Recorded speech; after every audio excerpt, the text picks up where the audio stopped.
If you can stop talking for 10 seconds, that would be fantastic. You want to hit the start timer on there?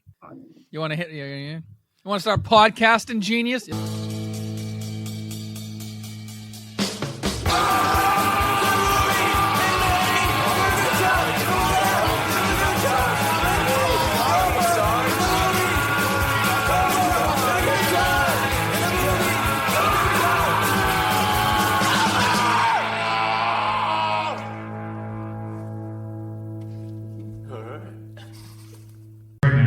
Reacted the way you're supposed to. I think she could tell I was kind of freaking out a little bit because the first thing that I said to her when she told me was, "Wow, babe, congrats." In my defense, I was drunk and pretty disoriented, so I was like, "Are you sure?" And she showed me 3 positive pregnancy tests, and I was like, "Fuck, dude, triplets?" Hello, welcome to Carnival Personnel Sideshow. I'm Jacques. I'm Joe. And Joe, this week's guest is a long-time wish list for the both of us. I hope I don't trigger some of his PSD or PSTD. I don't. What is the right phrase? Post-traumatic stress syndrome. Something like that. People at home can piece it together. Because you and I had our good friend, a fan of the show, All-Star Tommy, in Boston. I believe it was a year ago, April. And Tommy was in town with his lovely wife, his very lovely daughter, looking at colleges for her. She's 17. At the time, the family was in the midst of binge watching The Marvelous Miss Maisel. And I'm like, yeah, I think it was you. You're like, Nick's Comedy's right around the corner. Like, truly less than a quarter mile away, I believe, from where the hotel they were staying at. And we walk over, and just as we get to Nick's, I realize, oh, fuck. I have my 12-year-old with me. You know, it's one thing that All-Star's daughter's 17, but I got a 12-year-old. And so I talked to the person at the front door and gave him an extra $20. And it's like I got my 12-year-old into Nick's. And I was so excited. I had been doing comedy maybe 6 or 7 months at that point. And we sit down, and the host comes out, and he's fine. And then a comedian comes that we will not name, but I had seen this person at an open mic in Worcester maybe 4 or 5 months earlier. And I looked right to All-Star and his wife, and I said, I apologize for what's about to happen. And then I started thinking, well, maybe it was open mic stuff. Maybe this comedian knows what they're doing, and we're trying to shock the 20-something stone kids at this open mic at a Tuesday night in Worcester. Maybe it's not as horrible as I remember. And about 15 seconds in, I'm like, nope, it's worse. Oh, it is much, much worse. And then I start thinking, oh, I know I'm new, and I know I'm not good, but how much do I stink that this comedian's on a stage at Nick's? And I'm paying to see this comedian on a stage at Nick's. The next comedian got into an argument with one of the patrons, and the comedian refused to put the shovel down and just kept digging this hole deeper and deeper. And whether they didn't have material to pivot away or the experience to, turn this interaction into a win or at least a draw, but it was pretty brutal. It was not a fun night for anybody. And I was thinking, oh, the poor son of a bitch that's coming up next is just literally. Joe, could you delight me with the Simpson reference that you always quote? Well, yeah, it was like when Homer had to do a comedy routine, and just before he's introduced, Mr. Smithers goes up and addresses the crowd and says, sorry to say this, but it appears that a small dog, unlike Benji, was just run over in the parking lot. And then people are horrified. And then he goes, and now the comedy stylings of Homer Simpson. That's the kind of introduction our guest today, who will eventually get around to introducing, was met with that night at Nick's. And honestly, I was more, Joe and I and All-Star were just more than blown away with it took a while. It took a while for him to turn the crowd around. I'm going to say maybe about 35 seconds. And everybody realized, oh, we're at Nick's Comedy Stop on a Friday night, and this is what it's all about. And it was fantastic. About a month, maybe 2 months later, Katrobas gave me my first hosting gig at a small brewery in Nashua, and I got to chat this story with him then. And then at the opening of Little Chuck, singular,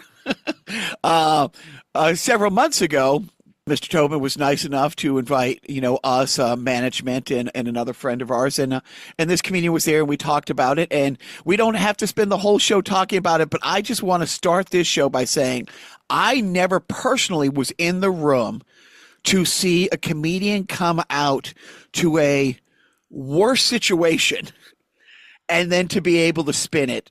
So forevermore, I will be a fan of, and luckily that at this point I can say a friend of, Tim Champa. Tim, thank you so much for being here, and sorry if I just opened a really heart wound for you. No, it was well, first of all, hey, hi, thanks for having me. It's good to be here. And it's very kind framing of the situation that, well, kind to me, not to the other comedians that were on the show. But no, yeah, it's not a PTSD memory for me, just because, I ended up having fun. And so did Tookie Kavanaugh, who was closing out that show. And I also want to give a shout out to Jamie Aird, who was hosting, because he had to do a little bit of cleanup between the last comic and myself as well, and I think helped give a little bit of a buffer before I had to go up and do my thing. But I do want to just say, I think sometimes when it's that bad, it's not that hard to, like, they're just relieved the second somebody says something funny, and because they had two comics back to back where it was either, basically every joke was either silence or angry. And so after that, if you just go up and you're not trying to be provocative, you're just trying to make people laugh, then you could just feel a collective sigh of relief, and then it almost makes the rest of the set easy. I think I don't know how much inside baseball I want to get into here. Sometimes there's a person who used to book comedy in Boston who no longer does, and I won't name them, but they sometimes would do bookings as a prank, more or less. So they would, like, put people on shows who they knew should not be on that show, but maybe that person bugged them all the time for a spot, and maybe they were trying to play a prank on the person who was headlining that show or something like that. So they put them on, and it's like, whatever. If that person bombs for 12 minutes, they're one person on a 4 or 5 person show. It's not the end of the world. And I think it was just like a perfect storm where, like, that person bombed predictably, and then somebody else came on that bombed sort of unpredictably. They were an out-of-towner that we expected to do well, and they just didn't. And so that was sort of the nightmare scenario, but fortunately the show came together at the end. I still don't know, honestly, if the people the majority of people that came to that show left thinking they would ever go back to Nick's Comedy Stop just because of the first couple opening acts. But it ended up being a fun night for me. No, and Joe, you would say it was a pretty great night by the time we left? Yeah, I mean, right before Tim came on, I noticed the host was wearing a FEMA jacket, kind of like, like, hey, signaling to the crowd, like, oh, don't worry, we got this under control. You're doing a heck of a job. Here's Tim Champa. And then, everything got back on track. And like you said, Tookie was great. She came out in the Marge Simpson outfit. Oh, yeah, that's right. With no explanation, which I loved. Yeah, and didn't even reference it. Not once. Nope. But all in all, yeah, you dodged many a bullet up there that night. But yeah, that's you being a pro, right? Yeah, I suppose so. Yeah.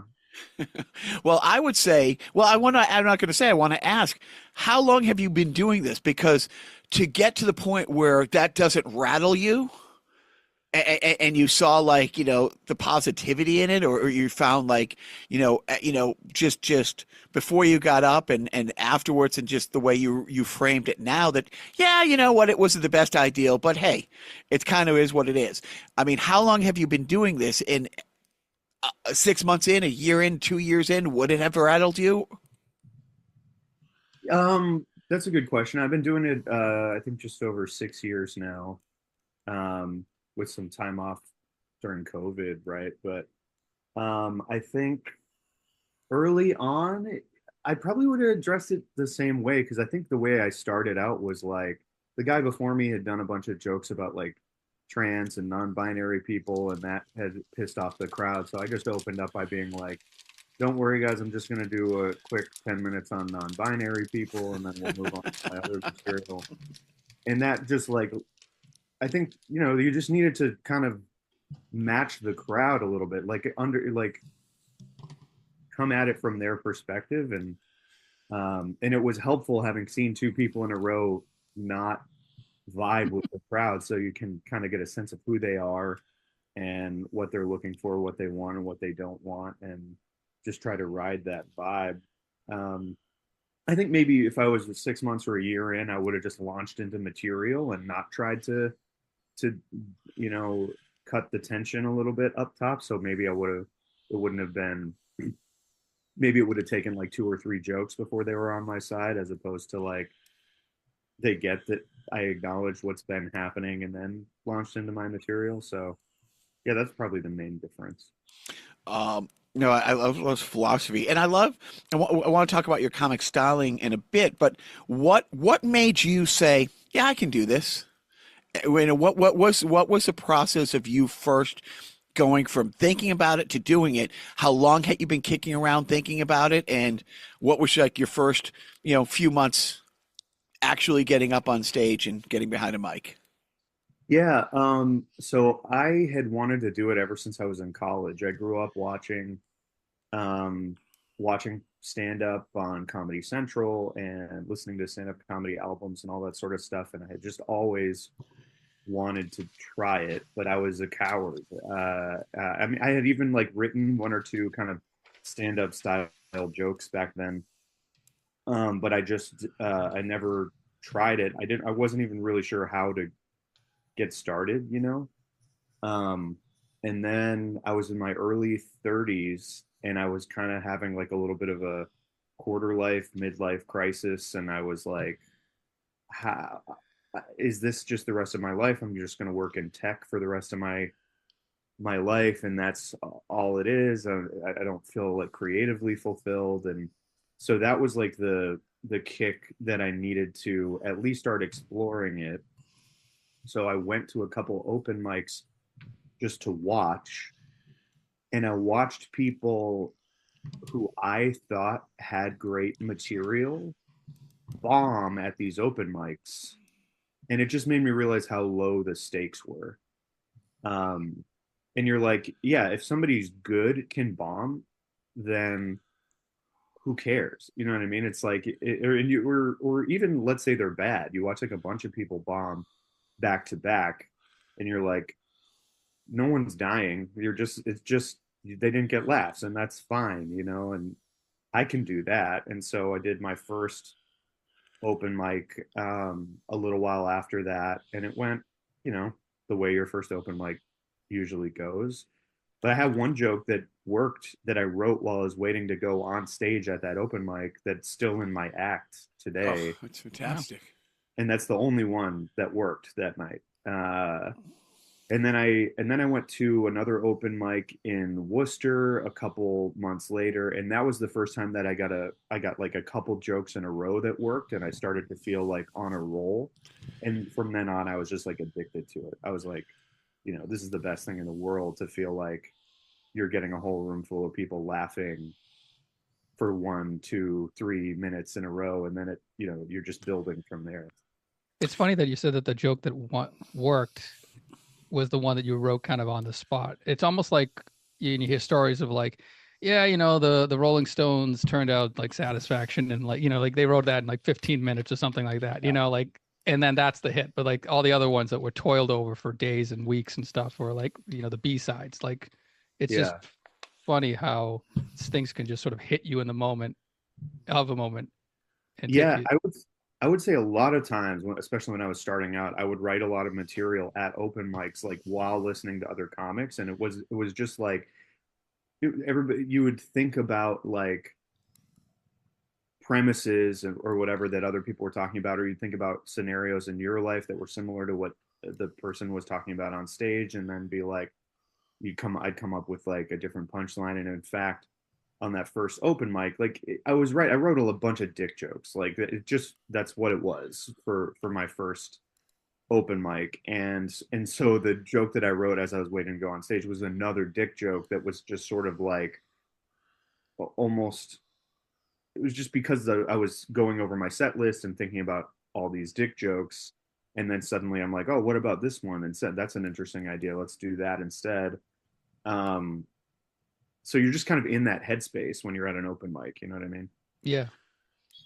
And your background, and I only know this because I follow you on, on the socials, which you post a lot of your clips, which is great. I know a lot of comics don't, but a while ago, and I talked to you that night about Little Chuck, your writing process, which you put out the tip, and it's the thing. It's a lot of comics put out tips and stuff like this. I really liked when you were doing that, and the one that I really resonated with, it's the comedy writing is not the hard part. It's the rewriting and the rewriting and the rewriting. And you come from a background where are both your parents in academia or just your dad?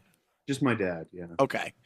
So you came from a very that kind of a very you have a very almost like a mathematical approach to like kind of your comedy, or that's kind of how I see it. And it's like the structure of your jokes are just so well crafted. They're not, even if you're doing a dick joke, it's a very well crafted, methodical kind of approach to getting, to playing in a very old tried sandbox and making it different because of your very cerebral approach.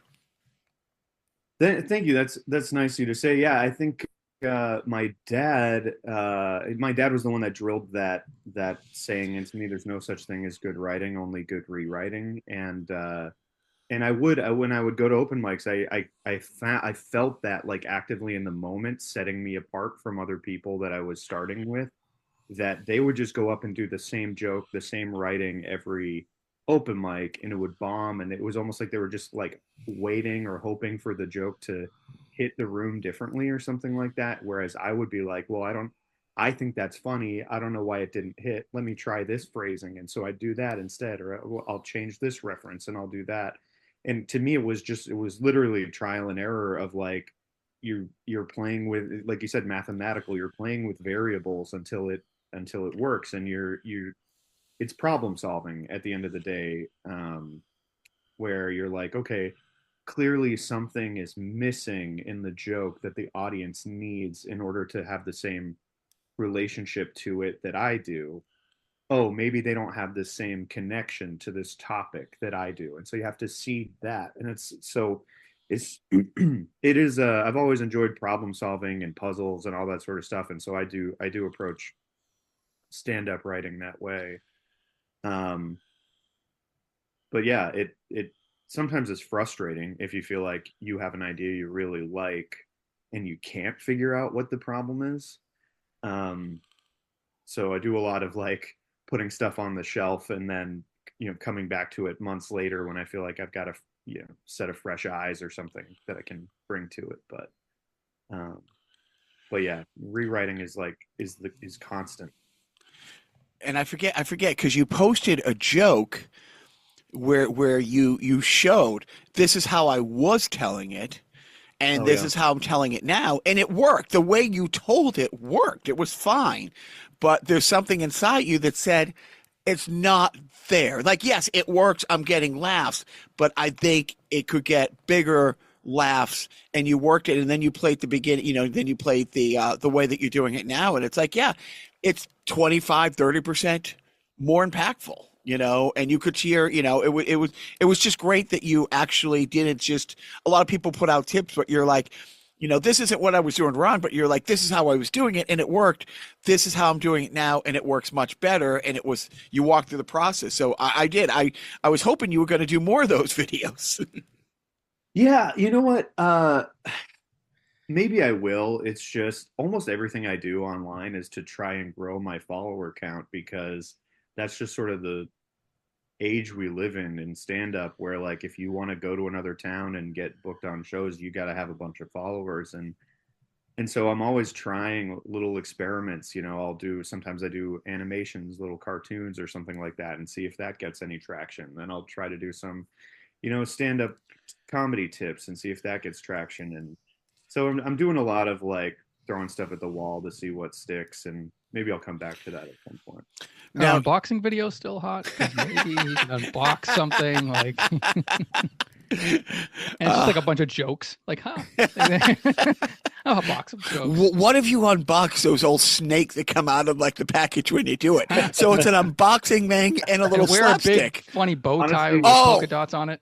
That's a great sketch idea, honestly. Like a guy who's like constantly unboxing those like peanut brittle gag gifts, and he's surprised every time.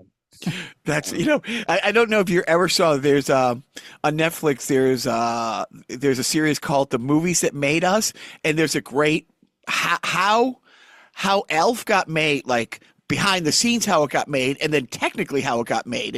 And one of the great things is that scene where Buddy is testing the Jack in the Boxes. They were all set different, so his reactions were real. He never knew, and they had him do like hundreds of them. And sometimes it'd be the first half turn, sometimes it'd be like a minute of him having to turn it and stuff like that, because they wanted like those reactions. I want to step back. So you said that your father gave you some great advice, but also following you on social media, I've come to know that your father is a horrible, horrible person, because he took you to a medieval, horrible, awful place that nobody should go to growing up, called Portugal. Joe, can you imagine somebody having to deal with Portuguese people like every day? How horrifying must that be, Joe? I don't know how you did it without a time machine like that. So that you might as well just go back to the Stone Ages, is what I'm saying. Are I'm you Portuguese. Yes. Yeah. I don't speak it. No, I'm not really Portuguese, but my father was from the Azores. Yeah. Yeah. And it's funny because Joe's relationship with his dad was a lot like my wife's with her mom, who my wife could understand her mother, who mostly spoke Korean, but she couldn't speak it back. But most of Joe's so it's like in like Star Wars with my wife, where it's like everybody understands this Wookiee, like it's like, yeah. But nobody speaks Wookiee to him, but yet he understands their language, and so it was that. So yeah. So how was it growing up abroad and stuff like that? And because again, your humor, which I can't imagine how tough it must have been coming up through the open mics, because you have cerebral humor. You have like thinking jokes, it's, and from what I've seen, a lot of open mics, not all. I mean, there's some nicer ones that I have found, being into it for a while. But so many times I would go to a mic and I'm an old guy talking about being married for, like 30 years. And these guys are like, I got so stoned on my way to work. Woo! I got so stoned I crapped myself. And then I went to the bathroom, jerk off. I forgot that I crapped myself. And it's like, okay, yeah, they're not going to like any of this stuff that, you have to kind of. I'm not a fan of you telling other people's jokes on the No, podcast. what? That's not cool, man. Yeah, that's interesting. I'll say two things about open mics. One negative and one positive. One is, I'll start with the negative.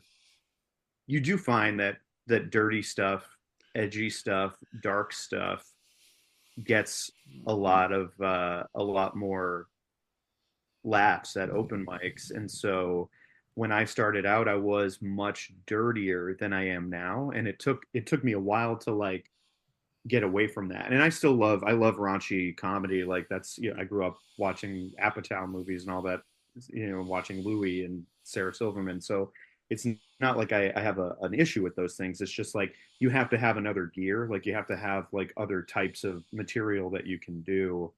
But because I built my original set, my first 10 minutes on what would work at open mics, it ended up being a much dirtier set than I would do today. So that's kind of the one drawback of it. But on the positive side, I will say I think we underestimate or understate how appreciated good writing can be at an open mic. I think everyone there, it tends to be a comic, and so if a joke is like written well enough, even if it's clean and it's not one of those edgy things, you will get laughs probably more often than you don't with it. And like that was part of my rewriting process, was like I'm trying to get laughs and stand out and be noticed at these open mics, and that's why, yeah, maybe this joke kind of worked, but let me rewrite it until it's great. And I see a lot of I talk to a lot of young or newer comics who are like, how do I get more gigs? How do I get on more shows? And what I always tell them is go to more open mics, keep writing and rewriting your jokes. You want to make people embarrassed that they're not booking you. And I think people, the reaction I get to that a lot is like dejected. Like they're like, oh, I don't want to do that. I don't want to go to open mics. It's hard work and people don't laugh. And it's like, yeah, of course it's hard. It's like going to the gym. Nobody wants to do it, but like you will get better if you do that. You will become good. And I think part of the issue is people think that they're good enough already without going through that like crucible experience of like grinding it out and becoming undeniable at open mics. And so it's just like, that's not the advice that they want to hear, but it's how I got good. It's how I figured out more or less how to write jokes and put a set together. I just think everybody's looking for the shortcut. Everybody's looking for like the Ozempic for comedy. Just give me the shot. I don't know. I don't really want to do all the work now. On a sold out show, and I'll do well. And it's like, yeah, everybody can do well on a white hot sold out show. That's not the point. The point is you got to get good in rooms that suck, and then you'll be, because it's not like, yeah, you'll get laughs if you're on a sold out show, probably if you're like even mildly competent at this, or you have a general idea of how to write a stand-up joke. But it's like the people who are getting big laughs at open mics are going to do 10 times better than you are on those sold out shows, and that's why those people are getting those spots instead of you. And that's why the advice is continue to go and grind it out at these places where it's hard, because that's it's like running with weights on. Like you have to make it hard for yourself until it's, in fact, like I said, I started out really, really dirty, and one of the places that I used to work all the time was I would work the door at the comedy scene in Foxborough, which is kind of a notoriously hard room. It's an older crowd, conservative demographically, and it just made me write cleaner. It made me write cleaner and smarter, and because it's like you have to have stuff that works in conservative suburbs and stuff that works in the cities. And so you work the hard rooms, including open mics, until like then it's like you go on a great show and it's easy mode. And right. Well, the thing about open mics that I've found, one of the mistakes that a lot of people make is I know people who have been doing this for a few years who go to 3 or 4 mics a week, but it's the same 3 or 4 mics a week. And it's the same people at the same mics, and their complaint. It's like, there's very few people who go to a mic in Worcester and a mic in Manchester and a mic in Boston.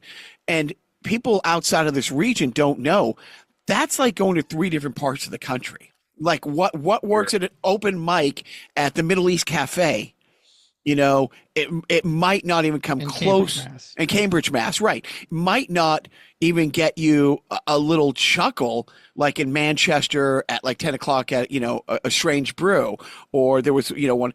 And it's funny because that's something that's one of the great pieces of advice that I had gotten. Is important. I used to, because I'm conveniently located. I live like right in between Worcester, Boston, and Providence. And so what I would do is like I'd have my usual place where I would go, but if you do a joke long enough at one open mic and you're trying to, like I do, switch out variables constantly to make it better, people get tired of that joke. And so it's like, okay, now I'm going to go to Providence and I can try it, and it's fresher for them at this open mic, and I can try it with this different variable and see if it hits. And then I can go to Boston and see if, confirm that that's the correct fix for the joke. Worcester was kind of like my go-to or hometown when I first started out with comedy. So yeah, I think that's awesome advice, because it also has the added effect, like you said, of like it's a totally different type of crowd. So you're getting a sense of like, will this work everywhere? I want to talk about maybe mentors that you've had.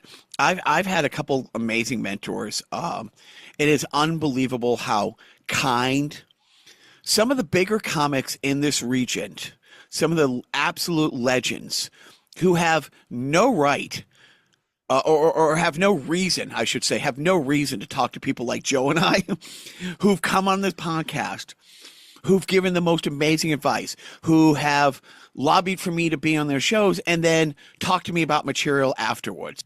Totally. Yeah. When I first started, like I said, I was mainly doing open mics in Worcester, and there are two guys there who used to run a Worcester comedy festival called Woot Manny, Sean Connolly and Brian O'Donnell, and they ran the mic that I went to most consistently.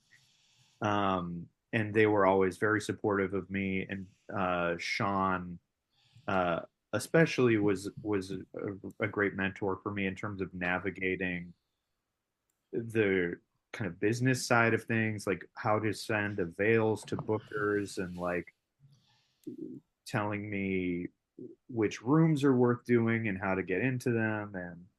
And so that was huge for me early on. And then Al Park has been a great mentor for me as well. Al and I ended up opening for him at the now defunct Comedy Attic in Worcester several years ago, and he was just very generous with advice after the show. And I just so happened that I was about to be performing in the Boston Comedy Festival that coming week. And Al, of course, has won the Boston Comedy Festival, so he just gave me a ton of advice on how to approach the fest. And we talked a lot about joke writing. And ever since then, he's been a good friend and mentor of mine. Just regularly bounce my jokes off of him. And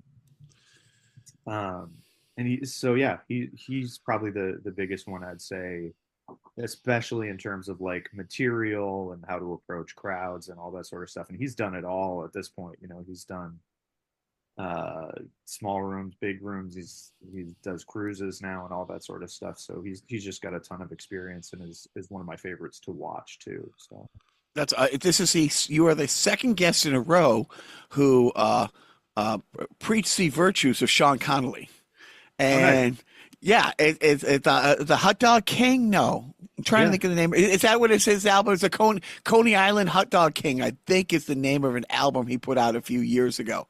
it might just be Hot Dog. I don't. That's his show. The show that he runs on a regular basis is called the Hot Dog. So and it's at Coney Island in Worcester. It's a great show if you ever get the chance to do it. It's a variety show. But yeah, that's kind of his brand is his Hot Dog. So I so over the pandemic, Joe and I, a situation came up that kind of forced me back into this. Joe and I had done this in the late '90s, just a little bit, and so we're writing and writing. I have no idea where to find an open mic to save our lives, and we're looking online. We didn't really know where to look. I think Joe found like an open mic like down in Providence, Rhode Island, like every other Wednesday or something like that. And No comics, no drummers. yeah, Like one yeah. of those types of open mics. And yeah, right by my parents' house, there's a little bar that said open mic on Wednesday, no comics, no drummers. And I also, not that I'm a comic, but I am a drummer. And I'm like, yeah, you should just hang out a sign that says fuck off, Jacques. Lo and behold, my wife went to see a saxophone player famous for being in the Lost Boys movie for like 18 seconds, who was at Ralph's in Worcester, which is a place my band played 1,000 times in the '90s. And she came home and she had taken a picture of that they have an open mic. And I went there the next week, and it was Sean's open mic. So the first mic, the first month of going to open mics, and the first 3 or 4 months of doing it, that was my regular place. And it was always fun. It was always really, really fun. He was so ridiculously supportive to new comics and just being really encouraging about in every way. I don't think I've worked with Al, but Sean, I can say, just a ridiculously good guy and a great comic. You also do festivals. Like last year, you went out to Seattle to do a festival. How was your comedy received on the other side of the world?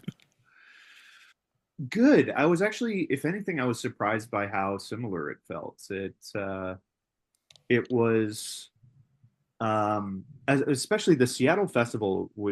If I could plug that for a second, it's the Seattle International Comedy Competition. I think it's the no shade to other festivals I've done. I think it's the best run comedy competition that I've ever been a part of. Just the way that they do it is so smart and thoughtful. It's the way that it works is in your first round, there's 4 shows that you do, and they're all over the greater Seattle area. And so you'll do one in the heart of Seattle, and then you'll do some suburban ones. You'll do one that's like way out in the boonies, and one of them has to be a clean show. And so they're just kind of varying it so that all the contestants on the competition who might be, one, maybe somebody shines when they can be dirty, but somebody else is a clean comic, so you give them a night where they have an advantage. Like, they just have thought of a lot of these different types of variables to help people have the best week of shows that they can, um and really get exposure to diverse types of crowds in the area. So I really loved that festival, and I just felt it reminded me of a lot of here. It reminded me a lot of the way that like city crowds are here when you're doing the city crowds in Seattle, and the rural crowds felt like rural crowds in New England, which I guess also makes sense. I feel like the Northwest is pretty culturally similar to the Northeast in a lot of ways. So I really enjoyed that. I also did a festival, and I did Sketchfest in San Francisco. That was all in the city proper, so that was much more young city crowd sort of a thing. But that was also didn't feel much different than a city crowd over in Boston. Other than personal development, I mean, it's not like you're going to be a regular in Seattle. What is the upside for doing festivals that far away? And did you book a return ticket, knowing that you might have to change it if you go deeper into the festival? Which, first of all, by the way, I've never heard of a festival being run like that, and that is amazing. That is absolutely great because I don't like I'm not a competitive person, and I don't really like judging comedy is such a subjective thing. And the couple of things that I've been part of were fine. And I helped work with the Boston Comedy Festival last year, which is fine. But, you get one shot, and like you just said, you might be a dirty comic and you got 2 or 3 judges. That's not their thing. And you might have killed and you're going home, type thing. But to give you 4 shows in different kinds of environments, that's ridiculously awesome. Yeah, I think the reason you do well, so first of all, the reason I did Seattle was on the recommendation of Al Park, actually, because Al was a finalist in that festival several years ago. And one of the pieces of advice that he gave me is like, the more of these like kind of semi-prestigious festivals you can get into and do, and if you can be, a finalist in any of these or whatever, then that's like, it's just good for your career. It's a great credit to have that you can then maybe parlay into uh, um, other opportunities, right? And so I'll always I hit up other comics to be like, what are the festivals you think are worth doing? Because I'm not just going to go to something I don't know anything, like a festival across the country that I don't know much about, and I show up and it's just a bunch of bar shows and it's like not worth it. You know what I mean? But I've heard of San Francisco Sketch Fest, and I look at who performs there, not in the side rooms that I'm doing, but in the major rooms at least, and I'll go, that seems like a legit festival, that seems like fun, and it'll be worth doing, so I'll do that one. And Al Park recommends Seattle, so I'll apply to that one. And it's just good. It's good to stretch your muscles, and then also you do make connections there, and especially at this Seattle International competition, comics come from all over the country, and actually all over, well, they say all over the world, but it's mostly Canada, outside of the US. So that gave me a lot of connections in Portland, New York City, Toronto, you know what I mean? So it's great for just networking on top of just being a good experience to stretch yourself. But I totally agree that on the subjective nature of it, that's another thing that Al just always, that's the first thing he said to me when we first met and talked comedy, was going into the Boston Comedy Festival. He's like, the number one thing you have to tell yourself, it's not fair. Right. And just live with that. Like, he's like, I think it took him like 3 or 4 times before he won. And he's like, because you get a bad draw and you have to bullet on the festival, and you don't have as good of a set as you could have. So somebody else advances ahead of you. And that happens maybe 2 or 3 years in a row. And then, but one year, maybe the unlucky stuff happens in your favor. And then, everything comes together, but you can't go in being like, this is going to be fair and I'm going to get what I deserve. You just have to go in and say, I'm going to enjoy this for what it is, no matter what the outcome is, and treat it as a networking experience. I mean, and Joe worked the festival with me a few days last year too, and it was just so funny. I knew nothing really about the festival. I'm really new to this world, and I was surprised that there were so many headliners, because I thought something like this were for like beginning people, but so many headliners that I had worked with didn't get out of the first round because they don't have a killer 5-minute set anymore. They have a killer 40-minute set. And sometimes it takes them a little bit to get into it. And then got to know some people, really good comics, who moved on to the second round, to the third round, who have killer 5 minutes, really killer 7 minutes, don't have 10 minutes. Like came out, get to the second round, get to the third round, and couldn't take featuring spots doing 15, 20 minutes like the next week or the next month here or there, because they don't have 15 minutes. That was eye-opening for me. And that's something, that Dante has said the same thing. It's like, just for the networking, festivals are worth doing, just for the experience of, can you be funny? Like, does it play in Peoria type thing? Can you be funny in different places? But he even says, I tell people, it's great if you have 2 45-minute clean set and you can work cruise ships, but you should also have a down and dirty 5-minute, these jokes most of the time work. Nobody has a joke that works everywhere in the world all the time. You are a delusional moron if you say something like, well, I start with this joke because it works everywhere in the world. It might work most places, but he says you should have 5 minutes that you're clocking out 5-6 laughs a minute, and that will carry you to the second round type thing. So he goes, even if you never want to hear, and he said there's some jokes he tells that he never wants to tell again, that he never wants to hear himself tell, but he'll use those in a room he hasn't been before because he knows this is going to get them on my side to start things off, and then I'll get into the stuff that I like. It's funny because I'm coming at this from the other perspective now, where like when I started out, I did a lot of competitions, and I had great like tight sets, and now I'm headlining and doing much longer sets, but I feel like I'm at the beginning stage of that, and so I'm really struggling with how do I keep it consistent for 40 minutes? Like, how do I keep it? Because stylistically, it is pretty different. Like you're saying, like a lot of people who have become great at doing 40 minutes struggle to do 5.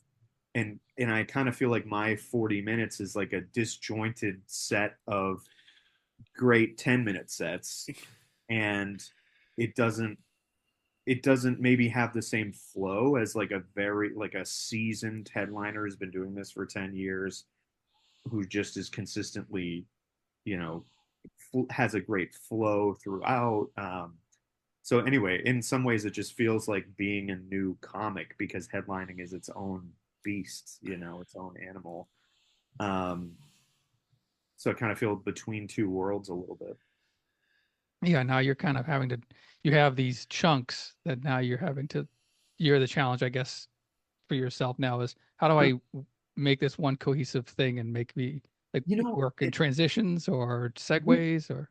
I wish it was that easy, because I feel like my transitions are very tight and very clear, and that my set is a journey. It's more the attention span. It's just like, how do I keep them? I have heard, I think Mike Birbiglia say that, so you can't have your set for 40 minutes or an hour just be a laugh every 10 seconds. Like if you do that for 40 minutes or an hour, it's just going to be, the crowd gets fatigued on that. And so I think some of it might be finding a balance on that, because historically when I write, I get anxious if I'm not hitting a big laugh every 10, 20, 30 seconds at most. And so it's like, maybe that's part of the issue, is they're just like, all right, we get this guy's rhythm, we get the way that he sets up and hits his punches, and then it just gets a little soggy in the middle because they're tired of what it is I do, you know. And I'm not a high energy comic, so it's like I can't really fall back on that as much. I don't really do crowd work, so that's something where that's the thing that I'm one major thing though that I have found is rearranging my set, playing like, so almost like at a joke, when we talk about like mathematically looking at your jokes and like moving variables around. Now I'm doing that at a macro level with my 40-minute sets. It's like, oh, this didn't work because that joke hits too hard, and this next joke that follows it can't really follow it, and so this has to go before that, and this should be the closer because otherwise nothing else can really follow it. And just slowly figuring that stuff out over time. That's like, okay, I need more momentum before I get into this chunk. So I'll pull some of these shorter jokes to the front, and then I've got a nice 10-minute chunk of really fast jokes. And then I get into my bits where I can stretch my legs a little bit. And so, you know, it's all trial and error and problem solving, but it's as frustrating as it was starting out trying to put a 5-minute set together of stuff that works every time, trying to get to the ideal of, okay, now I did 40-minute set and I was killing the whole time, you know. I mean, I think that's why I'm very honest about my goals and where I see my ceiling. And I think that's why I get a lot of support from people who are like, you know, featuring comics, you know, doing the 25-minute sets, who are starting to get into the headlining things, because I do not want to do that work. Like, I got into this so late that I'm not going to get my 10,000 hours in to the point where I'm going to feel comfortable doing a 40-minute set. So I am a threat to nobody trying to get to that level. I love hosting, and I love being oh, hey, yeah, let's put him on. He's a real good 15, 20-minute guy. And I've seen the work. that people do, and I'm not willing to do it. Plus, I can't cheat like you have and just have a kid to get so much, because it says, you bastards who have the young kids. I mean, like by the time I got into it, mine are mid-teens now, and it's like, but yes, did you just have a child just to have new material? And when is the second one coming to freshen it up? Yeah, no, I had one kid because my wife insisted that we have one kid, and but no, I think we're just having the one, and so the material has been nice, and a lot of people said you'll get material out of it, but a lot of people said Louis didn't get funny until he had his kids. Yeah, I've heard a lot of people's, and it's like I said the same thing to my wife, that like I just want to have one kid, and she's like, the other one's 12. It's too late to make that decision, so we're stuck with him. But yeah, a lot of people have said that, but and when I tell kid jokes, it's a merger of the two of them sometimes, so I can say, no, I was making fun of your brother, on that one, type thing. So you don't have that shield. Yeah, although most of my jokes aren't making fun of my daughter, they're I have a lot more jokes that are at my wife's expense than at my daughter's. So, and my wife is just like incredibly cool about comedy, and I literally couldn't ask for a better partner to have while trying to do stand up. Like, she's just very supportive, but also hilarious. Like, my wife is, I would say, is funnier than me in a natural way. And it has great instincts. Like, I run my jokes by her, like, more than she would like probably, but she's got great instincts about them, and always has really good feedback, and again, just a great sense of, it's so rare that I'll run a joke by her that's at her expense, where she'll kind of veto it and be like, please don't say that, and like she'll still let me try it, and if it murders, then she'll like be like, all right, fine, you can do it, but she'll like root for it to fail if she finds it particularly like offensive to her or something like that. I mean, maybe someday you'll be like Christine Hurley, where your entire act will be dependent on trashing your spouse. Oh, poor Jimmy Hurley. Poor Jimmy Hurley. It's just that she a lot of my jokes are things that she has really said, and I hope she never stops giving me those gifts, No, she, Tony V, Steve Bjork, Katrobis, McHugh. I get to work with them so much, and it's like, I'd be paying to see them as much as I get to work with them. And it's like, and every time I see them, it's like, it is just, we are so spoiled for that level of comedy here. Like every weekend, within an hour of where we live, there's 20 great shows with just a monster out there. And then like the next wave, it's, the people like Matt P. Brown and Hoff and stuff like that. It's like, there is no end, to this. But with your comedy, I've noticed, yes, you have a lot of, family jokes, but most of the time you circle it back to like, you're the punchline, type thing. So it's never like a mean thing. And I'm in the same situation where the first time I did an online thing, and my wife, like, it was the first time she saw me because I rehearsed with Joe forever. And she, at the end, goes, she liked a lot of it. She goes, but you didn't mention me and my mom at all. And her mom isn't with us anymore, but we moved back to take care of her mom, and just taking care of like an elderly Korean woman, like at the end, like it was just her boyfriend who moved in, who didn't speak any. I mean, we were a bad Norman Lear sitcom.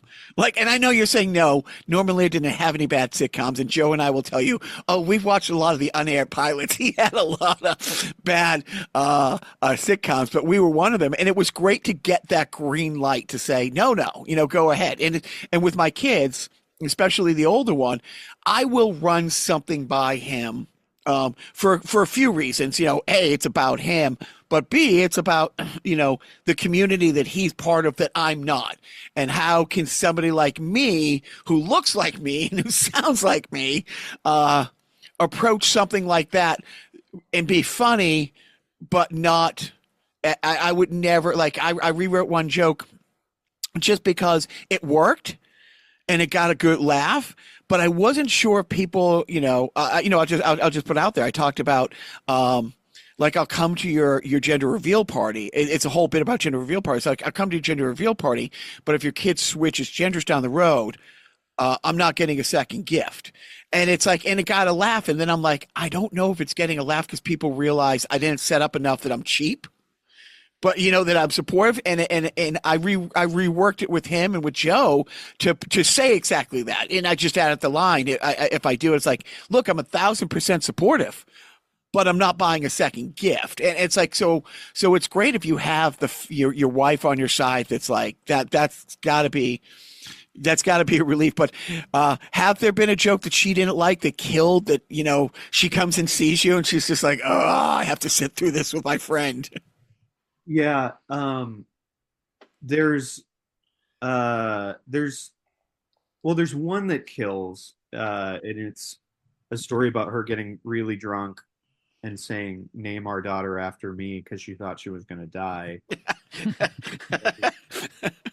Like, it was like, what daughter are you talking about? So that I had like a whole bit about that, and I think it was just very fresh when I first started writing a joke about it, and she was like, "No, you can't write a joke about that. That's like one of the most embarrassing things that's ever happened to me." Because the whole night was embarrassing. Like, she just got so drunk out partying with our friends and passed out in the bathroom, and so it was just like one of those things where she like was embarrassed about it and didn't like the idea, and I immediately had punchlines for it. So I was like, "Babe, I have to tell this joke," like, and it immediately was killing.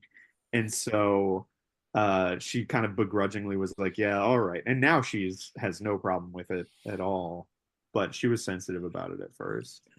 I've had several where they've done fine, um, and I'll still do them sometimes, or they just I can't get them to work, and she's like happy about it. So So, are you I have a 5-year plan? You're going into the going into the featured headliner spot to the headliner spot. You're doing stuff. Are you looking to be one of those regular somewhere in New England, like the Sweeneys and the Clarks and the Christine Hurleys, where you just somewhere in this region every Thursday, Friday, Saturday you're headlining, or would you like to do more road stuff and be more of a national comic? um I guess the short answer is I don't have a 5-year plan. I don't think that I would. I think there are a lot of people who are like, I want to do this full time, regardless of what that means. And I'm not in that boat. Like, I don't want to be a full time comedian at any cost. Meaning, I don't think cruise ships would be for me. I don't think, I don't necessarily want to be. I'm trying to put this in a way that's not disrespectful to the people that are doing it, because I have a ton of respect for the people who are full-time local comedians.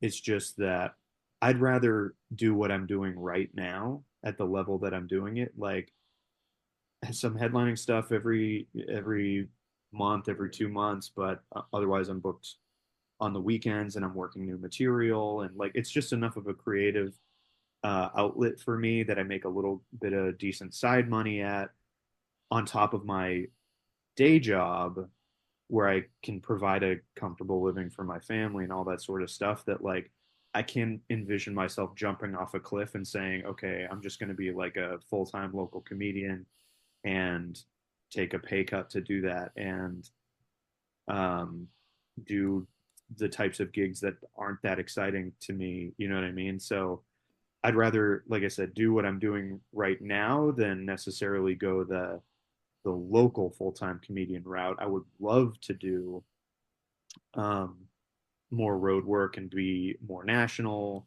I have thought about moving, if under the right circumstances, to like LA or Chicago or something like that.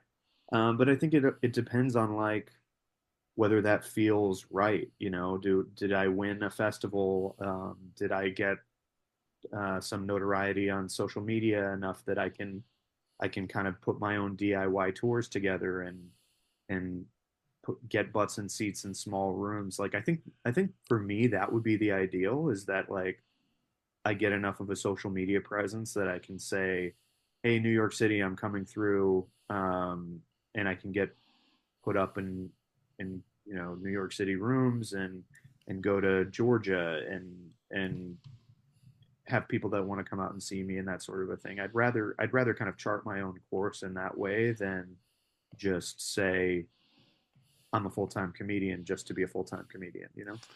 See, we have very almost exactly the same agenda. I'm hoping you do exactly that and say, and by the way, my friend Jacques is going to open for me at this show in Georgia. So it's funny because I wasn't going to show you my 5-year plan, but it's just weird that it just works out exactly the same. You better get some strong coattails, is what I'm saying. You know? Do you have a strong back? Do you still have the baby Bjorn? It doesn't fit a 270-pound guy. Because I'm front facing, like I'm at the point of the Bjorn where I can be front facing, which is easy because now you have your two hands to do it. But on the back like Yoda. It's so funny. Every time one of my friends moves to a city, like a comedy city, I'm always like, that's my sleeper cell. You know, that's my. I'm gonna move to or visit Austin, and hopefully that person can get me on a bunch of shows, and then somebody moves to New York City, and I'm like, like the plan is coming together. Yes. See, one of my best friends lives in Austin. The problem is we were in a band for a decade, so he can help me if I want to go down there and be in a band again full time. But absolutely useless when it comes to being a comedy connection, the selfish bastard. So, Tim, this was absolutely great. Like I said, like Joe and I were we didn't know who was up that night at Nick's, and we are fans forever of you and Tukey. It was great that I've got to work with you since then. You are a very fun follow on social. I implore you to go and put more of those tips out there, because the rewriting one, where you also showed the example of your work, was fantastic. So you're a fun follow with that. So thank you for putting that out. And if anybody in the local area is around, February 28th, Tim is at the Newport Actors Studio in Salisbury, Mass.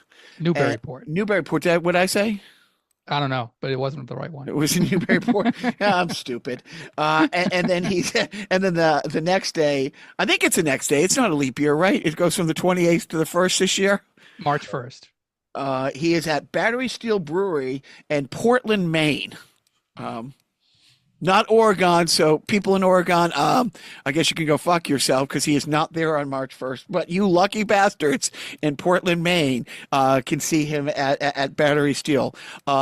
Tim, any last thoughts? But first of all, I just wanted to say thank you again for doing this. Thank you for adjusting your schedule. We've been trying to get you on this for a while because you are one of our favorite guys at that. And it's just great to see you're at that next level, just going from like being, one of the preferred features to headliner. So it's been great to, to watch that growth over the past couple of years. I've been lucky enough to be in this little sandbox. Well, thanks for having me, guys, and thanks for all the kind words. It's been a blast, so I appreciate it. Just before we wrap up, so Tim, where can people follow you on social media? Yeah, you can follow me on TikTok and Instagram at Overweight Champ. So like heavyweight champ, but overweight champ. And I got a website too, timchampa.com. CHAMPA. That's right. Okay. And and just like at Nick's, you came into this podcast when it was bombing and saved it. Anybody, if you listen back to that first 10 minutes of Jacques going with the history of Nick's, I think we learned it was founded in 1969. That was a long-winded intro, but thanks for sticking with us and doing this for free, because we're not paying anybody to do it. About that. I gotta go. No, we'll definitely support you in spirit on your future ventures. Again, thanks for coming on the podcast. You've been awesome. And Jacques, please don't forget. Found out recently my wife has had the address wrong for my cousin for at least 4 years. And the only reason we found this out this is true is because we showed up as an entire family to that wrong address for a party. And the stranger who lived there was like, "Can I help you guys?" And it's like, dude, don't act like you don't recognize us from those several Christmas cards we mailed you. All right. We don't send these cards to just anybody, man. My cousin doesn't even get these, apparently. But I like to think about that scenario from that guy's perspective, because for us, it's just a silly thing that happened, right? It was a comedy of errors. But for that man, for 4 years, it was a horror movie. 4 years in a row, he gets a creepy Christmas card from the same weird smiling family. Every year, we're a little bit closer to the camera, like we're sneaking up on him, you know? Probably had to console himself every time he got one of these in the mail, like, "Oh, it's them again. I'm sure it's fine. I'm sure it's nothing sinister. It's not like they're just going to show up at your house one day."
So deep, keep my fingers for some more.